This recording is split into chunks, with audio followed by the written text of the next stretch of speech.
বাবা জুরাই, আমি তোর অসুস্থ মা, আমি তোর বৃদ্ধ মা, আমি তোর কাছে আসছি। বাবারে আমি অসুস্থতার কারণে টিকতে পারছি না। ওরে বাবা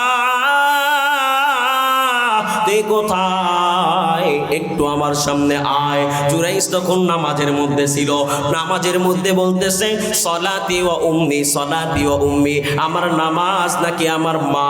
নামাজ মানে আল্লাহর ইবাদত, মা তো হলো আল্লাহর গোলাম। আল্লাহ যদি খুশি হয়ে যায় আল্লাহ মাকে খুশি করে দিবে। এই ভাইবা তিনি নামাজ পড়লেন, মায়ের ডাকে সাড়া দিল না। মা অসুস্থ শরীর নিয়ে, দুর্বল শরীর নিয়ে পাহাড় চূড়ার থেকে আবার নামলেন। নামার পর বন জঙ্গল পাড়িয়ে এবার বাড়িতে চলে গেলেন। সন্তানের চেহারা দেখতে পাইলেন না, সন্তানের সাথে কথা বলতে পারলেন না। আবার কিছুক্ষণ পরে অসুস্থতা না টিকতে পেরে সন্তানের কাছে আসলো, ওরে বাবা আমি মা অসুস্থ, টিকতে পারছি না, আমি তোর মা, তোর কাছে আসছি, তুই কোথায়? জুরাইজ তখনও নামাজের মধ্যে ছিল। তিনি নামাজের মধ্যে বলে সলাতি ওয়া উম্মি, সলাতি ওয়া উম্মি, নামাজ নাকি মা, নামাজ নাকি মা। তার ক্যালকুলেটরের চোখ সমান সমান আসছে, আমার নামাজ মা দরকার নাই। তিনি নামাজ পড়লো, মা কষ্ট নিয়ে গেল গা। আবার তৃতীয় দিন আবার আসলো, আসার পর মা ডাক দিয়ে বলে বাবা জুরাইজ, আমি তোর এমন মা আসছি জানো, যেই মা 10 মাস 10 দিন তোকে গর্ভে ধারণ করেছে, যেই মা তোকে বুকে ধারণ করেছে। জানো নি তুমি আমাকে কত কষ্ট দিয়েছো। যখন তোমার দুনিয়াতে আসার সময় হয়ে গিয়েছে, আর কিছুদিন পরেই তুমি দুনিয়াতে চলে আসবা, তখন তোমার শরীরটা বড় হয়ে গিয়েছে, তুমি আমার পেটের মধ্যে নাড়াচাড়া দাও। আমি সারাদিন তোমার কারণে, কষ্টের ব্যথার কারণে কোনো কাজ করতে পারি না, খাইতে পারি না, ঘুমাইতে পারি না, রুচি নষ্ট হয়ে গেছে, ঘুম চলে গেছে, মানুষের হাসি ভালো লাগে না, মানুষের কান্না ভালো লাগে না, সারাদিন আমি পেরেশানিতে থাকি, সারাদিন আমার চোখ দিয়ে টপ টপ টপ টপ করে পানি পড়ে, কাউকে বলতেও পারি না, কাউকে কষ্টগুলো শেয়ার করতেও পারি না। যাকে বলি তিনিও বলে সবারই এমন হয়, ঠিক হয়ে যাবে। আরে আমি মা, কোনো কিছুই ভালো লাগে না, না গোস্ত ভালো লাগে, না মাছ ভালো লাগে, না ডিম ভালো লাগে, খাবারের রুচিটা চলে গেল। সারাদিন পর 2 দিন ক্ষুধার্ত অবস্থায় যখন আমি পানি নিয়ে, পানির মধ্যে একটু লবণ দিয়ে ভাত নিয়ে খাবার খেতে বসি, ক্ষুধার্ত অবস্থায় ভাতটা মুখে দিব, এমন অবস্থায় তুই আমাকে এমন জোরে লাথি মারছো, আমার মার কলিজাটা ফেটে গেছে। আমি মা সহ্য করতে না পেরে ভাতের প্লেট থেকে লাফ দিয়ে ছিটকে পড়ে পিছনে পড়ে গেলাম। আমি মা ভাত খেতে পারলাম না। এমন করে তুমি আমাকে কতদিন না খায়া রাখলা। আমি মা যখন রাত্রিবেলা ঘুমাতে যাব, সবাই ঘুমায় গেছে, তোর বাবা ঘুমায়, তোর ভাই ঘুমায়, তোর দাদি ঘুমায়, তোর নানি ঘুমায়, আকাশের সমস্ত পাখিগুলো ঘুমায়, জমিনের সমস্ত পশুগুলো ঘুমায়, সবাই ঘুমায়, আমি তোর মার চোখে ঘুম নাই। হঠাৎ করে কেমন জানি আমার কাছে মনে হয় আমার চোখে ঘুম আসবে। আমি যখন নীরবে হইয়া ঘুমের জন্য প্রস্তুতি নিব, এই অবস্থায় আমার জোরে লাথি মারছো। আমি মা সহ্য করতে পারি নাই। আমি মা জিহ্বাটাকে কামড় দিয়ে ধরে বেড়ার সাথে ফিট লাগায় আমার মালিককে ডাক দিয়া বলি, আল্লাহ এই ব্যথার সহ্য হয় না। তোর পাহাড়টা মাথায় নিয়ে দৌড়াইতে সহজ হবে, পুরা পৃথিবী আমার মাথায় দিয়ে দিলে আমি দৌড়াইতে সহজ হবে, কিন্তু এই ব্যথা সহজ না। ওগো আল্লাহ, আমি আর সহ্য করতে পারি না।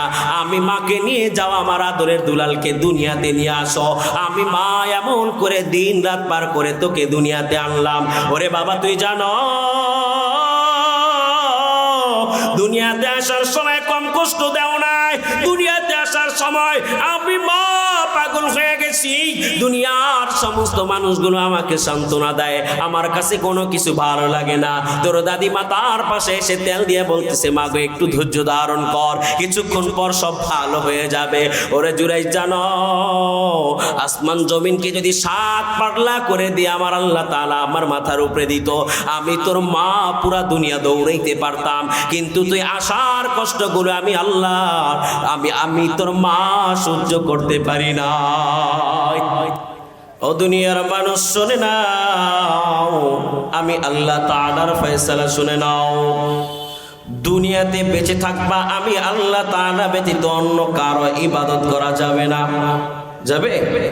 আমার আল্লাহ তাআলা ফয়সালা করে ফেলেছেন, সিজদা শুধু একজনকে দিতে হবে। তিনি কে?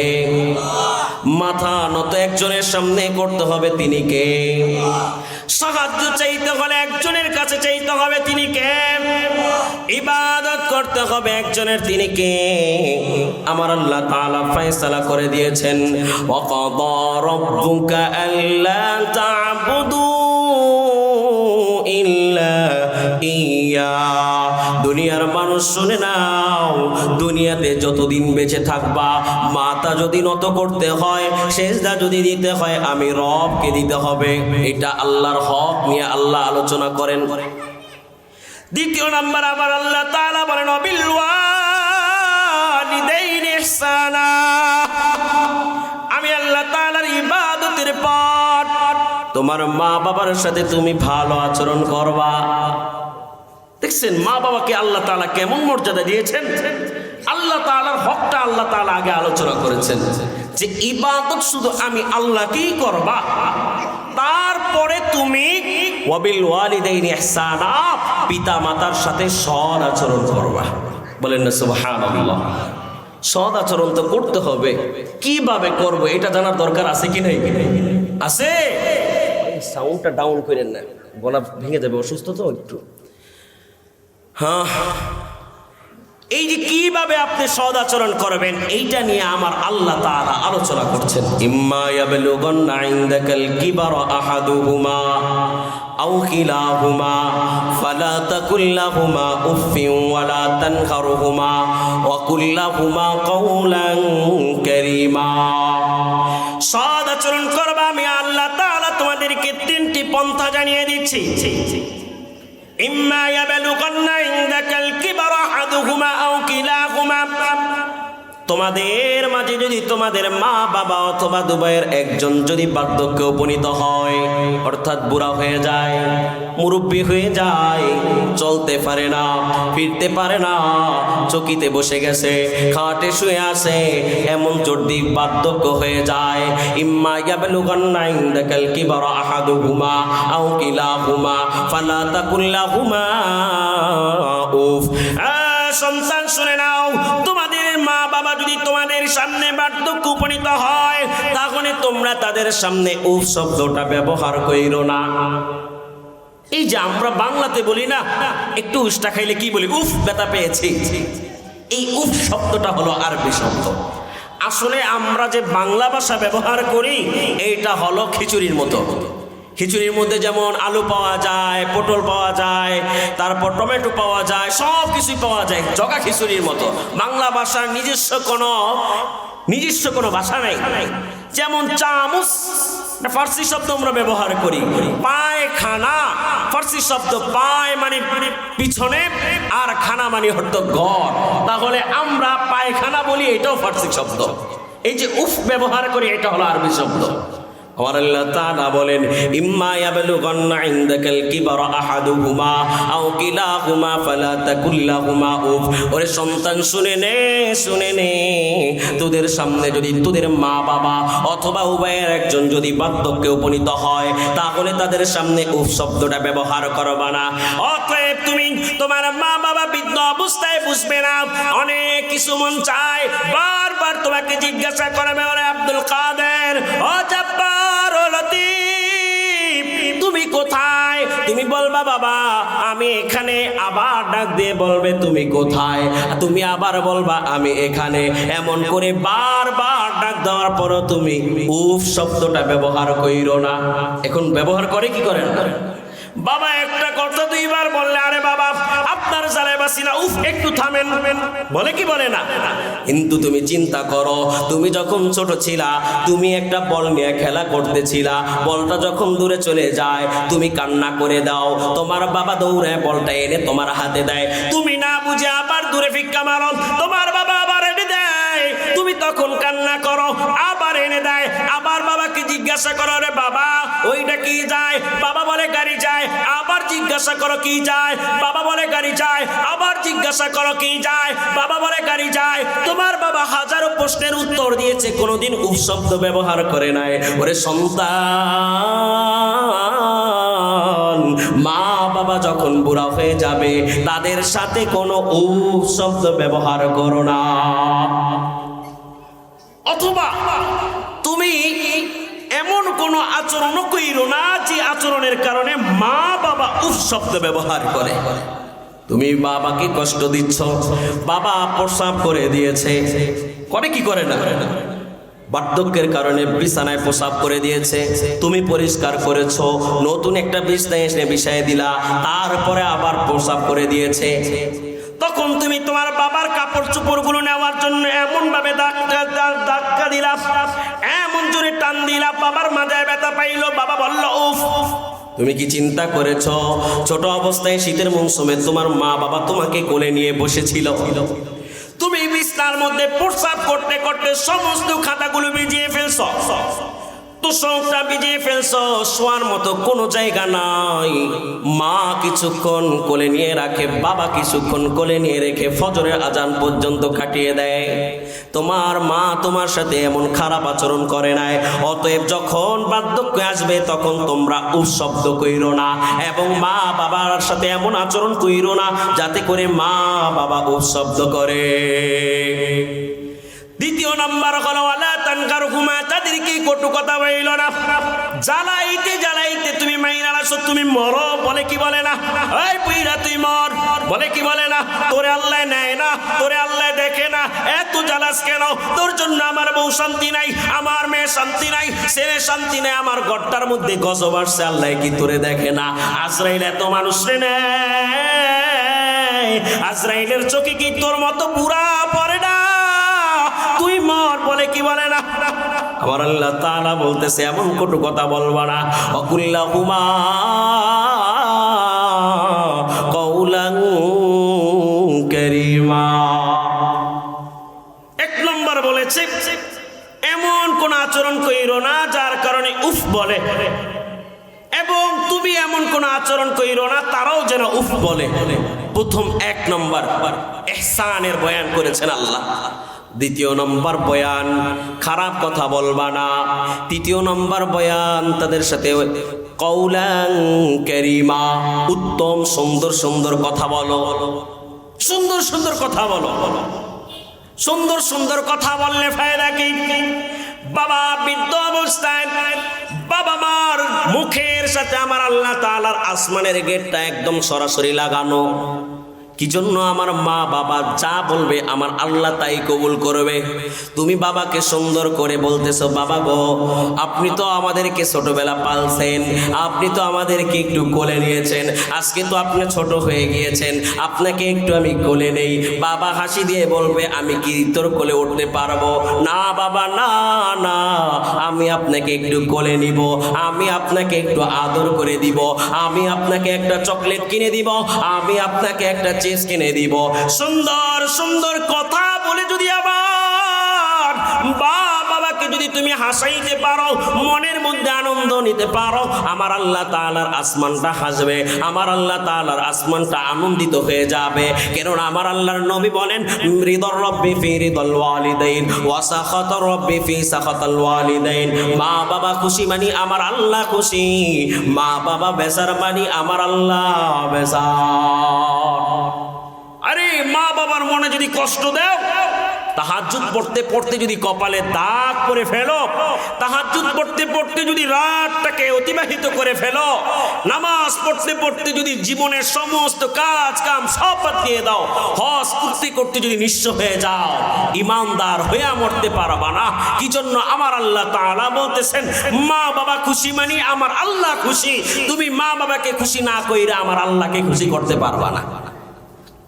আর যদি মা বাবা যদি একটু তোমার জন্য কষ্ট পায়, তাহলে তোমার সমস্ত আমলগুলোকে আল্লাহ বরবাদ করে দিবেন। দৃষ্টান্তমূলক একটা ঘটনা বলি।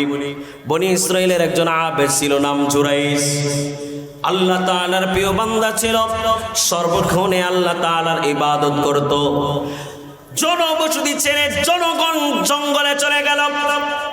জনবসতিতে থাকবে না, মানুষের সাথে দেখা হবে না, ছেলে মেয়ে থাকবে না, বউ বাচ্চা থাকবে না, কেউ থাকবে না, শুধু থাকবো আমি আর আমার আল্লাহ। সেই জন্য জঙ্গলে চলে গিয়ে পাহাড়ের টিলায় গিয়ে একটা ইবাদতখানা বানাইয়া সেখানে আল্লাহ তাআলার বান্দা সর্বক্ষণিক আল্লাহ তাআলার ইবাদত করে। ওই জুরাইজের একটা মা ছিল, বৃদ্ধ মা, অসুস্থ মা। জুরাইজ প্রতিদিনের মতো একদিন তিনি আল্লাহ তাআলার ইবাদতের মধ্যে নিমজ্জিত। সেই সময় তার মা বৃদ্ধ অসুস্থ অবস্থায় সন্তানের তালাশে বের হয়ে গেলেন। গভীর জঙ্গল পাড়িয়ে পাহাড়ের চূড়ায় বসে জুরাইজের ইবাদতখানার দরজার সামনে যা বলে, এই কষ্ট নিয়ে আমি তোকে দুনিয়া দেখাইলাম, আরে সন্তান পেটে আইলে শান্তি দিলি না, দুনিয়াতে আসার সময় শান্তি দিলি না, দুনিয়াতে আসার পরও কম কষ্ট দাও নাই। গভীর রাত্রে সবাই ঘুমায় যায়, আমি মা তোকে খাওয়াইয়া তোর পেট বইরা আমার মা ক্ষুধা পেট নিয়ে ঘুমাইলাম, তোকে খাওয়াইলাম, আমি খাই নাই, আমার পেটটা ক্ষুধার্ত। কেননা অভাবের সংসার, তোর বাবা খেলে আমি খেতে পারবো না, আমি খেলে তোর বাবা খেতে পারবে না, সেই জন্য তোর বাবাকে খাওয়াইয়া আমি ক্ষুধার্ত পেট নিয়া তোকে দুধ খাওয়াইয়া আমি মা যখন ঘুমাবো, হঠাৎ করে দেখি কান্নার আওয়াজ, লাফ দিয়ে উঠে তোকে কোলে নিয়ে দেখি কি অবস্থা, দেখি তুই পোশাক করে সব ভিজিয়ে ফেলছ। আমি মা একটার পর একটা করে সব চেঞ্জ করতে করতে এমন করে রাত্রি পার করে দিয়েছি, এমন করে তোকে বড় করেছি। আজকে তুমি বড় হয়ে গেছো, আমি মা অসুস্থ, একে একে 3 বার আসলাম, তোমার ডাকে সাড়া পাইলাম না। আমি মার চেহারা যেহেতু তোর দেখতে মনে না চায়, আমার মার চেহারা যেহেতু তোর ভালো না লাগে, আল্লাহ যেন তোকে বেশ্যার চেহারা দেখা। বলেন না নাউজুবিল্লাহ। মা বদদুয়া দিয়ে দিয়েছে, এর সন্তান এত কষ্ট করে বুকে ধারণ করেছি, 10 মাস 10 দিন বুকে ধারণ করেছি, নিজে না খেয়ে তোমাকে খাইয়েছি, নিজে না পরে তোমাকে পরিয়েছি, নিজে ভালো পোশাক না পরে তোমাকে পরিয়েছি, তারপর আমি মার চেহারা দেখার জন্য 3 বার আসলাম, তুই আমি মার চেহারা দেখার জন্য একবারও আসলি না। যা, আমার মার চেহারা যেহেতু তোর ভালো লাগে না, তুই বেশ্যার চেহারা দেখিস। আমার আল্লাহ তাআলার আসমানে মায়ের বদদোয়াটা কবুল হয়ে গেল, ফেরেশতারা মামলা দায়ের করে ফেললো। আমার আল্লাহ তাআলা মার দোয়াটা কবুল করে ফেললেন। কিছুদিন যেতে না যেতে এক পাগলি ছিল, জুরাইজের ইবাদতখানার পাশেই থাকতো। এলাকার মানুষ অবলোকন করে দেখলো জুরাইজের পাশে যেই পাগলিটা থাকে তার পেটটা ফুলা ফুলা লাগে, কেমন জানি তিনি গর্ভবতী মনে হয়। এলাকার মানুষ পাগলিটাকে জিজ্ঞাসা করে, ওরে পাগলি, তোর তো স্বামী নাই, তোর কোনো বিয়ে হয় নাই, তোর পেট কেন ফুলা, তোর এই সর্বনাশ কে করেছে, এই অঘটনটা কে ঘটিয়েছে? এবার পাগলি ডাক দিয়ে বলে, তোমরা যার কাছে দোয়া নিতে যাও, যাকে মৌসুমের প্রথম ফলটা খাওয়াইতে যাও, যাকে জমিনের ভালো ফসলটা খাওয়াও, যাকে রান্না করে ভালো তরকারিটা এনে দাও, ওই কুলাঙ্গার জুরাইজ হলো এই সন্তানের বাবা। বলেন না নাউজুবিল্লাহ। হে মুমিন মুসলমান, ও হে মুমিন মুসলমান, ভালো করে গাঞ্জা টানো, মরার পরে আগুন পাইবা, গাঞ্জা পাইবা না। আছে না নাই? আর বলে, আঙ্গো বাবার দরবারেতে কত গরু যায়।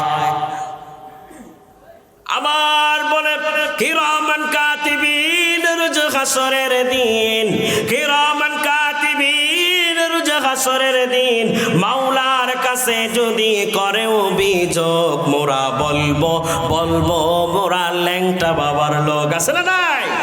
আমরা বলবো কিরামান কাতিবিন রোজ হাসরের দিন, কিরামান কাতিবিন রোজ হাসরের দিন, মাওলার কাছে যদি করে অভিযোগ, মোরা বলবো মোরা বিশ্ব নবীর লোক। ঠিক না বেটি? ওরা বলে ল্যাংটা বাবার লোক, আমরা বলবো বিশ্ব নবীর লোক। দেখবো ওরা জান্নাতে যায় না, আমরা যাই। পাল্লা, ওদের সাথে পাল্লা রাখছি, দৌড়ের পাল্লা। তোরা ল্যাংটা বাবার পরিচয় দিয়ে যদি জান্নাতে যেতে পারো, তাহলে আমরা দেখে নিব আমরা নবীর পরিচয় দিয়ে আমরা কোথায় যাই। এবার জুরাইজকে ডাক দেয়া বলে, তুমি তো দরবেশ না, তুমি দরবেশ, তুমি তো চরিত্রহীনতার পরিচয় দিয়েছো। এই যে পাগল, তার কোনো স্বামী নাই, কেউ নাই, তুমি তার পেটে বাচ্চার বাবা। তুমি বলতেছে আমি কোনো কিছু জানি না। আল্লাহ তাআলা এটা কি বড় পরীক্ষায় ফালাইলো। আমি যে সন্তানের মায়া ত্যাগ করার জন্য দুনিয়া ছেড়ে দিলাম, বন জঙ্গলে সেই ইবাদতখানা বানাইলাম, আজকে আমার আল্লাহ তাআলা এই মামলায় ফালাইছে, নিশ্চয়ই একটা বড় পরীক্ষা। দুনিয়ার মানুষ শুনে নাও, তোমরা আমাকে মেরে ফেলো, আমার কোনো আফসোস নাই, শুনে চলো, আমাকে কোনো আফসোস নাই, আমাকে হত্যা করো, কোনো আফসোস নাই, তবে আমার একটা আবদার হলো, আসামি যেমনি ভাবে মরার আগে আদালতের কাছে একটা আবদার জানায়, আমার মরার আগে দুইটা দাবি আছে, তেমনি ভাবে জুরাইজ বলতেছে আমার ফাঁসির আগে দুইটা দাবি আছে। এক নম্বর দাবি হলো যে আল্লাহ আমাকে পরীক্ষায় ফেলছে, ওই আল্লাহর দরবারে শেষবারের মতো দুইটা সেজদা দিব। এবার জুরাইজের আবদার শুনে এলাকাবাসী একটু শান্ত হলো। যতই খারাপ হোক, মরার আগে আল্লাহকে স্মরণ করছে, একটু সুযোগ দাও। এবার জুরাইজ মরার আগে আমার আল্লাহ তাআলার কুদরতি পায়ে সেজদা দিল।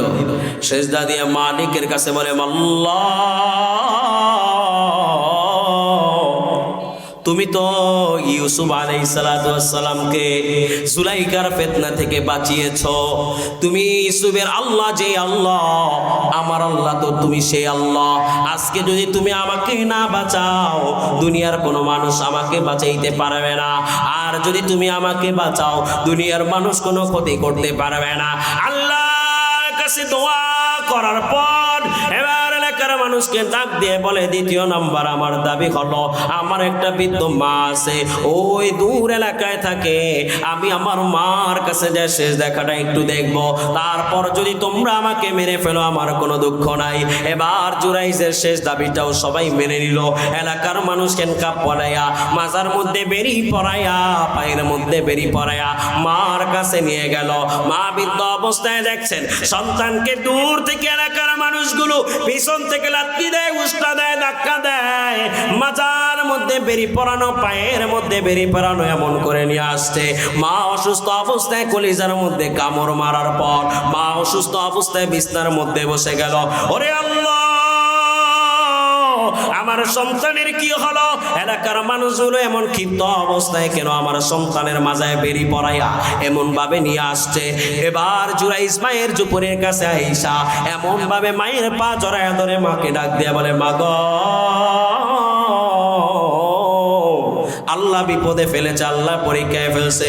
পরীক্ষা থেকে বাঁচার জন্য দুইটা রাস্তা, এক যদি আল্লাহ সাহায্য করে, দ্বিতীয় যদি তুমি মা আমার জন্য দোয়া করো। তুমি মা যদি আমার উপরে সন্তুষ্ট থাকো, আর সন্তুষ্ট থাকা অবস্থায়ও যদি তারা আমাকে ফাঁসি দিয়ে মেরে ফেলে, তাহলে মরার পর আমি জান্নাত পাবো। আর যদি তুমি আমার উপরে রাগ থাকো, মরার আগে মার খাইব, মরার পর যাইয়া আমি মার খাইব। এবার মা বলতেছে সন্তানকে বুকে টেনে, ওরে বাবা, 10 মাস 10 দিন বুকে ধারণ করছি তোকে এই অবস্থা দেখার জন্য না। আমি মা কোনো কষ্ট সহ্য করতে পারি না। মা জাতি এমনই হয়, যত অপরাধ করেন মার কাছে মাপ চাইতে দেরি, মা মাফ করতে দেরি হয় না। হয় কি হয়?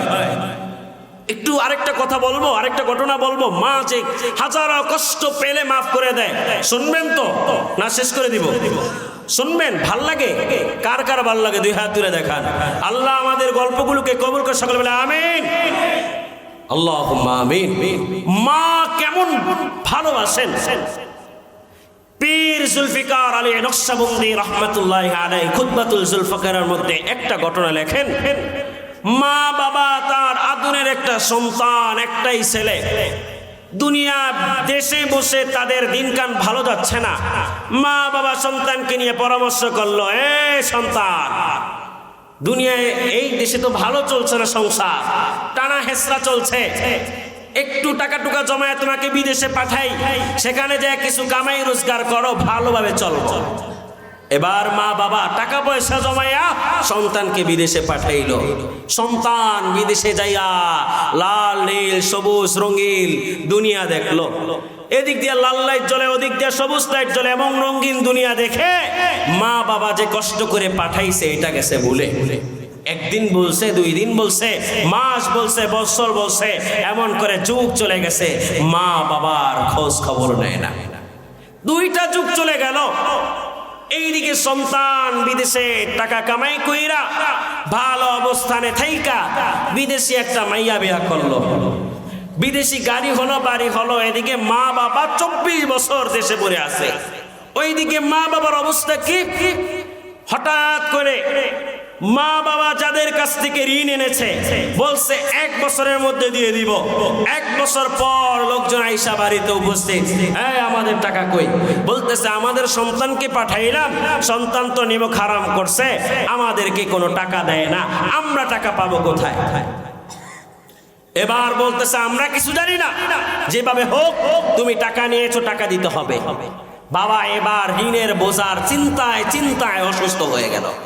এক পর্যায়ে বাবার অসুস্থতা এমন হলো বিছনায় পড়ে গেল। এবার মা বলতেছে 24 বছর আগে সন্তান হারালাম, এইদিকে স্বামীটা অসুস্থ, স্বামীকে চিকিৎসা করার মতো কিছু নাই, শুধু একটা বিটা বাড়ি আছে। এবার স্বামীর অসুস্থতার কারণে বিটা বাড়িটাও বিক্রি করে দিয়ে কিছু টাকা দিয়ে স্বামীর চিকিৎসা করালো। কিন্তু আমার আল্লাহ তাআলার ফয়সালা, আমার আল্লাহ তাআলা ওই বুড়া মহিলার স্বামীটাকে রাখলো না, তাকেও নিয়ে গেল। এইদিকে সন্তান হারালো, মা স্বামী হারালো, ঘরটাও হারালো।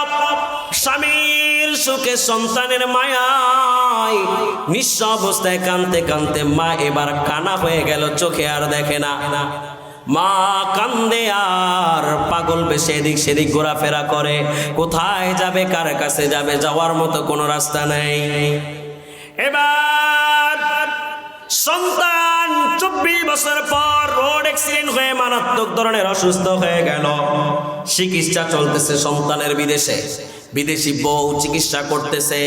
এবার চিকিৎসা করতে করতে যা ব্যাংক ব্যালেন্স ছিল সব ফুরিয়ে গেছে। এবার বিদেশি বউ বলতেছে, বাঙালি শোন, আমার চেহারা অনেক সুন্দর, আমার বাড়ি হলো এই দেশে, অতএব তোর মতো ফকিন্নি স্বামী আমার দরকার নাই, তোর টাকা পয়সা নাই, আমি সুন্দর বউ তোর থাকবো না, যা যা যা তুই তোর দেশে চলে যা। এবার অসুস্থ অবস্থায় যে স্ত্রীর জন্য মা বাবাকে মূল্য, ওই স্ত্রী সম্পদে শেষ হয়ে পর বলে গিয়ে স্বামীকে এবার দেশে পাঠায় দিল। স্বামী এবার দেশে আসার পর ওই বাড়িকে খেয়াল করে গাইল, যেই বাড়ির থেকে তিনি বিদায় নিছে তাদের বাড়ি। যা দেখে এখানে কোনো বাড়ি নাই, শুধু একটা আঙ্গুরের বাগান, মরুভূমির মতো একটা আঙ্গুরের বাগান। তিনি আশ্চর্য হয়ে গেল, মনে করছে আমি ভুল করেছি, মনে হয় এটা আমাদের বাড়ি না। পরে ক্যালকুলেটর মিলায় দেখে রাস্তায় এই পাশেরটা ঠিক আছে, ওই পাশেরটাও ঠিক আছে, ঘরে এই পাশেরটাও ঠিক আছে, ওই পাশেরটাও ঠিক আছে, মাঝখানে আঙ্গুরের বাগান। অতএব মনে হয় আমার মা বাবা ঘর বাড়ি বাদ দিয়ে আঙ্গুরের ব্যবসা শুরু করছে।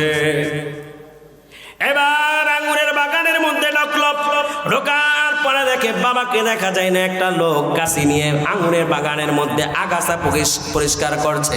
ডাক দিয়ে বলে, ভাই রে, এই জমিনের মালিক কোথায়? কেন তোমার তার কি দরকার? না, তাকে একটু আমার দরকার আছে। এই মালিক কোথায়? কয় এই জমিনের মালিক দুনিয়াতে বেঁচে নাই, তিনি মারা গেছে। এবার সন্তানের মনে একটা কামড় দিল, হায় রে আমার বাবা চলে গেছে, কি হইছে, মালিকটা কেন মারা গেল? এবার এই কৃষক বর্ণনা করতেছে, শোনো শোনো শোনো, এই জমির মালিক যিনি ছিল তার একটা কুলাঙ্গার সন্তান, তার নামের বদনাম তার কাছেই বলে। এই লোকটার একটা সন্তান ছিল কুলাঙ্গার, অসৎ, বেঈমান, নাফরমান। বাবা মা সন্তানের ভবিষ্যৎ কামনা করে, বাবা মা সন্তানের অদূর ভবিষ্যৎ কামনা করে সন্তানকে বিদেশের বাড়ি বাড়াইছে, যা টাকা কামাই কর, সামনের জীবনটা ভালো থাকবে।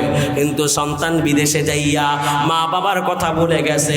একদিন, 2 দিন, 1 বছর, 2 বছর না, 24টা বছর মা বাবার কোনো খোঁজ খবরে নেয় নাই। এদিকে বাবা ঋণের বোঝা মাথায় নিতে নিতে অসুস্থ হয়ে গেল। এবার মা কি করবে? টাকা নাই, কোনো কিছু নাই, জমি নাই, কি দিয়ে বাবার চিকিৎসা করবে? কি দিয়ে স্বামীর চিকিৎসা করবে? এইদিকে স্ত্রী কোনো দিক দিশা না পাইয়া এবার জমিটাকে আমার কাছে বিক্রি করে দিল, আর ওই বাবাটাও মারা গেছে। বাবার মরার কথা শুই না সন্তানের মনের মধ্যে একটু কামড় খাইছে। এবার বলতেছে যে মার কথা একটু জিজ্ঞেস করব, সাহস পাচ্ছে না, হাত পা কাঁপাচ্ছে। তারপরও সাহস করে বলতেছে আচ্ছা ঠিক আছে, কুলাঙ্গার সন্তানের কথা বাদ দিলাম, ও তো চলে গেছে, বাবার কথা বাদ দিলাম, তিনি মারা গেছে, কিন্তু একজন মহিলা ছিল, উনি কোথায়? ওই মহিলা তো পাগল হয়ে গেছে। এই মহিলার এলাকার সমস্ত মানুষ যা বুঝাইছে, আরে যেই সন্তান তোর খোঁজ খবর নেয় না, ওই সন্তানের জন্য কেন এত পাগল, ওরে সন্তানের জন্য এত কেন পাগল হইছ? এবার মা উত্তর দেয়, সন্তান আমি পেটে ধারণ করছি, সন্তানের মায়া আমি বুঝবো, তোমরা বুঝবা না। এই এত করে বুঝানোর পর 24 বছর ধরে সন্তানের মায়া কানতে কানতে চোখটা কানা করে ফেলছে। বাড়ি হারাইছে, স্বামী হারাইছে, ঘর নাই বাড়ি নাই। ওই যে দূরে একটা বাঁশ বাগান দেখো, ওখানে একটা ঝুপড়ি বানায় ওই বুড়িটা থাকে, সারাদিন এদিক সেদিক ঘোরাফেরা করে, ভিক্ষা করে, মাগরিবের পর থেকে নিয়ে ফজর পর্যন্ত এখানে থাকে। তুমি যদি ওই বুড়ির সাথে কথা বলতে চাও তাহলে মাগরিবের পরে ওখানে আইসো। এবার তিনি যাওয়ার সময় বলতেছে, কৃষক এবার ডাক দিয়ে বলে, সর্বশেষ একটা কথা শুনে যাও, আমি যদি ওই সন্তানটাকে পাইতাম, যেই সন্তান বিদেশে যায় মা বাবাকে ভুলে গেছে, তাহলে আমার কাছে যেই কাঁচিটা দেখছো, এই কাঁচি দিয়ে আমি আর গাছ কাটতাম না, ওই সন্তানের গলা কাটতাম। এবার সন্তান বলতে চায়, রে মা বাবাকে এত কষ্ট দিয়েছি, মা বাবার কষ্ট এলাকার মানুষ না টিকতে পাইরা এলাকার মানুষ আমাকে মারতে চায়, কি বড় অপরাধ করেছি। এবার সন্তান কাঁদতে কাঁদতে আঙুরের বাগান থেকে বের হয়ে গেল। মায়ের ঝুপড়িতে যাইবে এই সাহসটা পাচ্ছে না, কেননা অপরাধটা অনেক বড় হয়ে গেছে। অপরাধ বড় হলে ক্ষমা চাইতে শরম লাগে। আপনি একজনকে এমন দুইটা কথা বললেন, দেখবেন কাউকে যদি বেশি করে গালি দেন, কারোর সাথে ঝগড়ার সময়, তারপর তার সাথে ফ্রি হইতে আপনার শরম লাগবে কি লাগবে না? এই জন্য আমার আল্লাহ বলছেন, বান্দারে এমন কোন কঠিন গুনাহ কইরো না যাতে তোমার মাপ চাইতে শরম লাগে। গুনাহ করছো, মাপ চাইবা, মাফ করে দিব। কেননা আমার আল্লাহ তাআলা ইন্নাল্লাহা ইয়াগফিরুয যুনুবা জামিআ ইন্নাহু হুয়াল গফুরুর রহিম, আমি আল্লাহ ক্ষমার ঝুড়ি নিয়ে বসে আছি, মাপ চাইবা মাত্র আমি আল্লাহ মাফ করে দিব। বলেন সুবহানাল্লাহ। এবার সন্তান মায়ের ঝুপড়িতে যাইতে শরম পায়, দূরে যায় মায়ের ঝুপড়ির এক কোনায় বসে আছে, অপেক্ষা করছে কখন মাগরিব হবে। হঠাৎ করে বিকাল ফুরিয়ে যখন সন্ধ্যা আসতেছিল, হঠাৎ করে দেখে দূর থেকে একটা গোজা দিয়ে, লাঠি বড় দিয়ে, পিঠে একটা গাঁটি নিয়ে একটা মহিলা আসতেছে, কেমন জানি খোঁড়ায় খোঁড়ায় হাঁটতেছে। এবার সন্তান দূর থেকে দেখে দেখে মায়াবী দৃষ্টিতে তাকিয়ে বলতেছে, এটাই মনে হয় আমার মা, আমার মা, এই তো মনে হয় আমার মা। এবার সন্তান দূর থেকে বসে বসে মায়ের জন্য চোখের পানি ফালায়। মা লাঠি বড় দিয়ে বাঁশের জারির ঝুপড়ির মধ্যে আইসা এবার মশকের পানি দিয়া উজু কইরা যায় নামাজের মধ্যে দাঁড়াইলো, আল্লাহু আকবার করে নামাজে দাঁড়ায় গেল। মাগরিবের নামাজ পড়লো, মাগরিবের নামাজ পর এবার যায় নামাজের মধ্যেই বসে কি জানি ইবাদত করলো। এবার এশার পর্যন্ত মা সেখানেই বসেছিল। এর মধ্যে যে সন্তান মার কাছে যাবে এই সাহসটা পাচ্ছে না, কেননা অপরাধ অনেক বড় হয়ে গেছে। মার কাছে যাইতে তার লজ্জা লাগে, ভয় লাগে, শরম লাগে। এবার মার কানে যখন এশারের আজানটা চলে আসলো, মুয়াজ্জিন দূর থেকে বলে, হাইয়া আলাস সালাহ, হাইয়া আলাল ফালাহ। নামাজটা আদায় করে ফেললেন। মা এশার নামাজটা আদায় করার পর সুন্নত বেতের পড়ার পর নফল নামাজটা পড়া আমার মালিকের দরবারে বড় করে দুইটা হাত তুললেন, চোখের পানি ফালায় দিয়া মালিককে ডাক দেয়, গো আল্লাহ, আমার সন্তানকে 24 বছর আগে আমার বুক খালি করে নিয়ে গেছো, আমার কোনো অভিযোগ নাই। আমার স্বামীটাকে নিয়ে গেছো, আমার কোনো অভিযোগ নাই। আমার ঘর বাড়ি নিয়ে গেছো, আমাকে নিঃস্ব বানাইছো, আমার কোনো অভিযোগ নাই। তবে আমার একটা আবদার, আমি মরার সময় যেন কোনো পরপুরুষ আমার লাশটা কবরে না নামায়, আমার সন্তান যেন আমার লাশটা কবরে নামায়। মা এমনই হয়। আরে মাকে ভুলে গেছে 24 বছর আগে, আর মা বাবা 24 বছর ধরে তার জন্য কল্যাণের দোয়া করে। এবার মা আল্লাহকে বলে, ওগো আল্লাহ, আমার সন্তানটাকে মরার আগেও হলো আমার বুকে ফিরাইয়া দাও। ওগো আল্লাহ, আমি সন্তানের কামাই খাইব না, আমি সন্তানের কাছে যাইব না, আমি সন্তানকে কোনো ডিস্টার্ব করব না, সন্তানের ওয়াইফকে কোনো ডিস্টার্ব করব না, নাতিপুতিকে কোনো পরিচয় দিব না। তবে আমি আমার সন্তানের কানে কানে শুধু একটা কথাই বলবো, ওরে সন্তান, আমি যে তোকে বুকে ধারণ করছি, আমি যে তোকে লালন পালন করেছি, এটা যদি আমার হক মনে করো, তাহলে আমার হকের বদলা হিসাবে তুমি এতটুকু প্রতিদান হিসাবে দিবা, আমি মরার পর আমার লাশটাকে কবরে নামাইবা। এদিকে সন্তান দূর থেকে দেখতেছে মা এমন করে কাঁদে, মায়ের কান্না দেখে সন্তান আর টিকতে পারলো না, লাফ দিয়ে যায় মায়ের পায়ের মধ্যে যা ডাক দেয়া, মানে মা গো, তোমার সন্তান, আমি চলে আসছি গো মা। মা কেমন জানি হঠাৎ করে সন্তানের কথার আওয়াজ পাইয়া মুনাজাতটা শেষ করে চোখে তো দেখে না, সন্তানের চেহারাটার দিকে হাতাইতেছে, মনে বলতেছে এটাই আমার ছেলের চোখের মতো, এটা আমার ছেলের কানের মতো, এটা আমার ছেলের নাকের মতো, এটা আমার ছেলের ঠোঁটের মতো। মা যখন অনুভব করছে সন্তানকে বুকে জড়াইয়া 24 বছরের অপরাধ মাফ করে দিয়ে আপন করে নিছে, এইটা বোঝানোর জন্য এই কথাটা বলছি। হাজারো অপরাধ করার পর মার কাছে মাফ চাইলে মা মাফ করে দেয়, ভাল লাগে। এবার জুরাইস যখন মার কাছে মাফ চাইল, মনে আসেনি ঘটনা কই রেখেছি, মা এবার মাফ করে দিল। এবার জুরাইস মনে মনে সাহস নিছে, এবার মরল জান্নাতি, না মরল আমি আল্লাহ আমার উপরে রাজি, কেননা আমার নবী বলছে রিদর রব্বি ফি রিদল ওয়ালিদাইন ওয়া সাখাতর রব্বি ফি সাখাতল ওয়ালিদাইন। এবার জুরাইস বিচারকের সামনে চলে গেল, বিচারক, আমাকে মারছো কিছু বলি নাই, ইবাদত খানা ভাঙছো কিছু বলি নাই, আগুন দিয়ে পোড়ায় দিছো কিছু বলি নাই, তবে এখন তোমরা আমাকে মেরে ফেলবা তাও কিছু বলবো না, তবে তোমরা আমাকে যে শাস্তি দাও এই শাস্তির আগে ওই মহিলাকে আমার সামনে আনো, যেই মহিলাকে আমি জীবনও দেখি নাই, যেই মহিলার কথা আমি জীবনও শুনি নাই, যেই মহিলা আমার চরিত্রহীনতার সাক্ষী দিয়েছে, এই মহিলাকে আমার কাছে আনতে হবে, তারপরে তোমরা যা শাস্তি দিবা তা আমি মাথায় পেতে নিব। এবার এলাকার মানুষ যে পাগলি মহিলাকে ধরে নিয়ে এসছে, জুরাইস তিনি দূর থেকে ডাক দেয়া বলে, ওরে পাগলি, তোকে আমি জীবনও দেখি নাই, তোর স্পর্শ আমি তো কখনো করি নাই, তুই বলছো আমি এই সন্তানের বাবা, কিন্তু আমি বলি এই সন্তানের বাবা আমি না, এখন এটার মাধ্যমে বিচার ফয়সালা হবে না, আমি বলছি না, তুমি বলছো হ, আমারও কোনো সাক্ষী নাই, তোমারও কোনো সাক্ষী নাই, তবে আল্লাহ তাআলা যদি কুদরতি ভাবে ফয়সালা করে, ইউসুফকে যেমন জুলাইখার মাধ্যমে ফিতনা পতিত হওয়া থেকে আল্লাহ তাআলা বাঁচিয়েছে, এমনি ভাবে আমাকেও আমার আল্লাহ বাঁচাবে।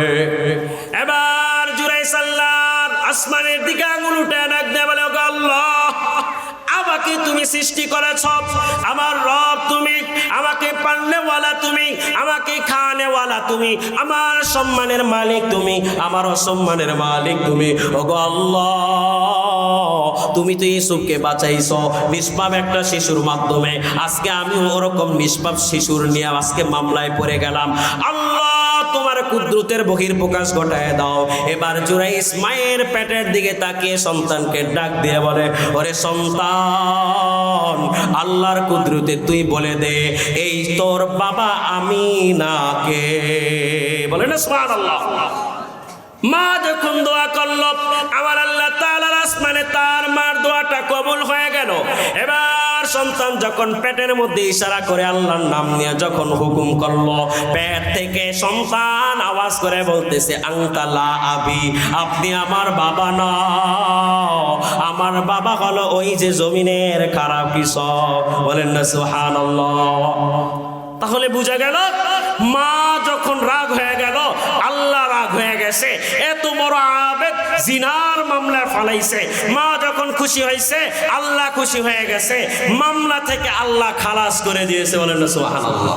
মায়ের দোয়া লও হে মুমিন, মায়ের দোয়া লও, মায়ের দোয়া লও হে মুমিন, মায়ের দোয়া লও, বিপদে পড়বে না তুমি যখন যেথায় যাও, বিপদে পড়বে না তুমি যখন যেথায় যাও, মায়ের দোয়া লও হে মুমিন, মায়ের দোয়া লও, মায়ের দোয়া লও হে মুমিন, মায়ের দোয়া লও। একটি গ্লাস পানির ফলে বাইজিৎকে মা বুকে টেনে হাত তুলে মা করলেন দোয়া, হাত তুলে মা করলেন দোয়া, বাইজিৎকে ওলি বানাও। মায়ের দোয়া লও হে মুমিন, মায়ের দোয়া লও, মায়ের দোয়া লও হে মুমিন, মায়ের দোয়া লও। মায়ের দোয়া লওয়ার দরকার আছে কি নাই? ও সন্তান, মায়ের দোয়ার দরকার আছে কি নাই? আব্দুল কাদের জিলানী রহমাতুল্লাহি আলাইহি বলেন, যেই সন্তান মায়ের দোয়া নিয়ে দুনিয়ায় চলবে, আমার আল্লাহ তাআলা দুনিয়াতে তাকে 5 ধরনের নিয়ামত দিবে। কয় ধরনের? 5 ধরনের নিয়ামত দিবে। 1 নম্বর নিয়ামত, যেই সন্তান মা বাবার জন্য মা বাবার দোয়া নিবে, মা বাবাকে সন্তুষ্ট করে চলবে, আমার আল্লাহ তাআলা তার হায়াতটা বাড়িয়ে দিবে। হায়াত বাড়ার দরকার আছে কি নাই? যত বেশি হায়াত বাড়বে তত বেশি ইবাদত করব, আল্লাহ তাআলার হুকুমগুলো বেশি বেশি পালন করব। কেউ যাবেন না, এই 5টি বিষয় বলেই ছেড়ে দিব।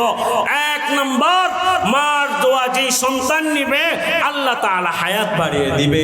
তুমি রিক্সা চালাও, তুমি অটো চালাও, তুমি গাড়ি চালাও, তোমার দোকানটা একটা বট গাছের নিচে, আমার আল্লাহ তাআলার আদালতে ফয়সালা হয়ে গেছে, তুমি যে রিক্সা চালাচ্ছ, তুমি সৈয়দপুর মেন শহরে যাইবা, অটোর সাথে অ্যাক্সিডেন্ট হয়ে তুমি মারা যাইবা, এইটা আল্লাহর ফয়সালা হয়ে গেছে। তুমি ঢাকায় যাচ্ছ, গাড়ি অ্যাক্সিডেন্ট, তুমি মারা যাইবা, এইটা আল্লাহর ফয়সালা হয়ে গেছে। তুমি চাকরি ইন্টারভিউর জন্য ঢাকা যাচ্ছ, বাস অ্যাক্সিডেন্ট মারা যাবা, তোমার আল্লাহ ফয়সালা করে নিয়েছে। তুমি যখন ইন্টারভিউ দিতে যাইবা, তুমি যখন রিক্সা নিয়ে বের হবা, তখন মার কাছে যায়, বড় মা গো, আমি রিক্সা নিয়ে বের হই, আমি চাকরির জন্য বের হই, মাগো আমার জন্য দোয়া করো। তোমার আমার মা তখন আল্লাহর কাছে হাত তুলে বলে, ওগো আল্লাহ, আমার সন্তানকে এই পরিমাণ হায়াত দাও যেই পরিমাণ তুমি আমার গায়ে পশম দিয়েছো। বলেন না সুবহানাল্লাহ। একদিকে ফয়সালা তুমি কিছুক্ষণ পরে মারা যাইবা, কয়েক ঘন্টা পরে মারা যাইবা, অন্যদিকে মা দোয়া করছে, তার গায়ে যত পশম আছে, যত চুল আছে, যত লোম আছে, এই পরিমাণ তোমাকে যেন হায়াত দেয়। এবার ফেরেশতারা বলতেছে, ওগো আল্লাহ, আপনার ফয়সালা হলো সন্তান কিছুক্ষণ পরে মারা যাইবে। ওইদিকে মা বলছে, সন্তানকে তার মাথার চুল অনুযায়ী হায়াত দিতে আমরা কি করব? আমার আল্লাহ তাআলা ডাক দিয়ে বলে, ওগো ফেরেশতার দল, শোনো রে, আমি আল্লাহ তাআলা ওই মা বাবার দোয়া ফালাই না, যে মা বাবা সন্তুষ্ট চিত্রে সন্তানের জন্য দোয়া করে, অতএব ওর মরার বিষয়টাকে ডিলেট করে দিয়ে তাকে তার মায়ের চুল পরিমাণ হায়াত দিয়ে দাও। বলেন সুবহানাল্লাহ। এই জন্য মায়ের দোয়ার দরকার আছে নি নাই? 1 নম্বর ফায়দা হলো হায়াত দীর্ঘ হয়ে যাবে। 2 নম্বর হবে বিপদ থেকে আল্লাহ বাঁচাবে। তোমার মরণ আছে, পা ভেঙে যাবে, মোটর সাইকেলে আসতেছ, তোমার আল্লাহ তাআলা কুদরতি ভাবে ফয়সালা হয়ে গেছে, কিছুক্ষণ পরে অ্যাক্সিডেন্ট হয়ে পাটা ভেঙে যাবে, কিন্তু তোমার মা তোমার উপর সন্তুষ্ট। অ্যাক্সিডেন্ট হতে হতে তুমি বেঁচে গেছো। তুমি মনে করছো তোমার দোকানটা একটা বট গাছের নিচে, ঠাডাটা এসে বজ্রপাতটা এসে তোমার দোকানে না পড়ে বট গাছের মধ্যে কেন পড়লো? কেন না আমার আল্লাহ ফয়সালা করে নিয়েছে, যেই ঠাডাটা বট গাছের উপরে পড়ছে, সেই ঠাডাটা তোমার উপরে পড়ার জন্য আমার আল্লাহ তাআলার ফয়সালা। কিন্তু তোমার মা যখন দোয়া করলো, আমার আল্লাহ তাআলা বলতেছে, না না না, সন্তানের উপরে ফালানো যাবে না, বট গাছের উপরে ফালায়া দাও। তাহলে বুঝা গেল মা বাবার দোয়া যে নিয়ে চলবে। 1 নম্বর হলো হায়াত বাড়িয়ে দিবে কে? 2 নম্বর হলো বিপদ থেকে আমার আল্লাহ বাঁচাবে। 3 নম্বর হলো আমার আল্লাহ তাআলা রিজিক বাড়িয়ে দিবে, রিজিকের মধ্যে বারাকা দান করবে। কামাইবা 10 টাকা, ফায়দা পাইব অনেক, আমার আল্লাহ তাআলা মনের মধ্যে শান্তি দিয়ে দিবে। 4 নম্বর হলো আমার আল্লাহ তাআলা তোমাকে কাবা ঘর দেখার তৌফিক দিয়ে দিবে। কার কার কাবা ঘর দেখার মন আছে? একটু 2 হাত তুলে আল্লাহকে দেখান। আল্লাহ আমাদের সকলের হাতগুলোকে কবুল করে, সকলে বলে আমিন। অনেক অনেকের মনে খটকা থাকতে পারে যে আমার তো টাকা নাই, আমি কিভাবে যাব? আরে বাবা, কাবা ঘরে যেতে টাকা লাগে না, টাকা লাগে না, টাকা লাগে না, দোয়া দোয়া দোয়া লাগে। যদি আল্লাহ ব্যবস্থা করে দেয়, তোমার শরীয়তপুরের একজন নেতা তিনি নির্বাচনে দাঁড়াবে, তার মনের মধ্যে আমার আল্লাহ তাআলা একটা ভালো নিয়ত দিয়ে দিবে, আমি যে সামনে নির্বাচন করব, ভালো একটু কাজ করি যে 10 জনকে আমার টাকা দিয়ে হজ করায় দিব, কারে কারে করাবো, ওকে ভালো লাগে, ওকে ভালো লাগে, আল্লাহ তাআলা 10 জনের মধ্যে তোমার নাম দিতে পারে কি পারে না? পারে। তাহলে বোঝা গেল হজ করার জন্য টাকা পয়সা লাগে না, দোয়া, মা বাবার দোয়া যে নিয়ে চলবে, আমার আল্লাহ তাআলা তাকে বারবার হজ করাবে। এটার দৃষ্টান্ত হলো তকি উসমানী সাহেব তার কিতাবের মধ্যে লেখে, তার বাবা তিনি বিশ্ব মুফতি আজম, তার বাবা অসুস্থ হয়ে গেল। তকি উসমানী এবং তার ভাই রফি উসমানী হজের মৌসুমে হজ করতে যাইবেন, নিয়ত করে ফেলছেন এই বছর হজ করতে যাবেন, কিন্তু তার বাবা অসুস্থ হয়ে গেলেন। এবার দুই ভাই চিন্তা করতেছেন আমরা হজ করতে যাব, এইদিকে বাবা অসুস্থ হয়ে গেছে, বাবার খেদমত করার মতো আর কেউ নাই। এবার দুই ভাই সিদ্ধান্ত করলো হজ এই বছর করব না, বেঁচে থাকলে সামনে করব, এই বছর বাবার খেদমত করব। এইদিকে বাবা সুস্থ হজের সময়টা চলে গেল। বাবার হুঁশ হওয়ার পর বাবা এবার সন্তানদেরকে ডাক দিয়ে বলে, এই তো কি রফি, তোমরা কেন হজ করতে যাও না?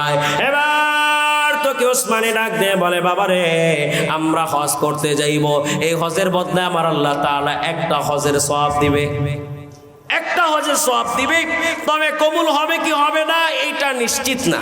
আমি আপনি হজ করলাম, কবুল হয়েছে কি হয়েছে না এটা আমরা বলতে পারবো? একটা অপরাধের কারণে হয়তো বা আমার এত লাখ লাখ টাকা খরচ করে হজ করতে গেলাম, আমার এই একটা ভুলের কারণে হজটা বাদ হয়ে যেতে পারে কি পারে না? কিন্তু বিশ্ব নবী বলেন, আন আব্বাস রাদিয়াল্লাহু তাআলা আনহু قال قال رسول الله صلى الله عليه وسلم ما من والد بار ينظر الى والده نظر رحمة إلا كتب الله بكل نظرة حجة مبرورا قالوا وإن نظر كل يوم 100 مرة قال نعم الله أكبر وأطيب بالنبي حضرت محمد رسول الله صلى الله عليه وسلم দুনিয়ার মানুষকে ডাক দিয়ে বলে, ও দুনিয়ার মানুষ শুনে নাও, তুমি তোমার মা বাবার দিকে যদি একবার রহমতের দৃষ্টি নিয়া তোমার মা বাবার দিকে তাকাও, আমার আল্লাহ তাআলা তোমাকে একটা কবুল হজের সওয়াব দিয়ে দিব। সাহাবায়ে কেরাম বলতেছে, ও আল্লাহর নবী, আমরা যদি আমার মা বাবার দিকে দৈনিক যদি 100 বার তাকাই, তাহলে কি 100টা হজের সওয়াব দিবে কি? আমার নবী বলে, ক্বালা নাআম, অবশ্যই দিবে, কেননা আমার আল্লাহ দিতে ভালোবাসে।